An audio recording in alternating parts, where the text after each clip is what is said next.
World Day of Lipodystrophy, the 31st of March.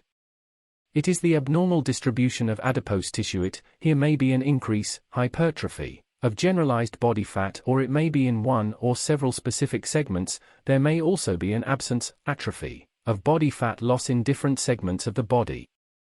Lipoatrophy, loss of fat in other areas of the body that should not normally lose fat. Gynoid lipodystrophy. Cellulite or gynoid lipodystrophy is the most common case of lipodystrophy. It is the orange peel, and approximately 95% of women will have cellulite at some point in their lives. But there are other types of lipodystrophies that are even rarer and linked to genetic factors. Congenital lipodystrophy syndromes. Or there may be other types of acquired lipodystrophies. Differential DX should be between obesity, lymphedema, and lipedema. Types of lipodystrophy is a rare or orphan disease. Painful lipodystrophies.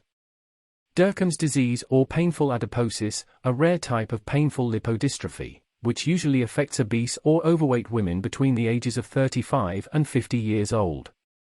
Madelung's disease, also called multiple symmetric lipomatosis, it is a rare disease characterized by symmetrically distributed fatty lipomas, mainly on the neck, nape, trunk, and shoulders. HIV-associated lipodystrophy, after the appearance of highly active antiretroviral therapy, a new toxicity problem began to appear that affected the distribution of body fat in those patients who were being treated with this therapy. These alterations were called HIV-associated lipodystrophy syndrome. Lipodystrophy associated with insulin resistance and poor injection application technique. Think in lipodystrophy. Cheers.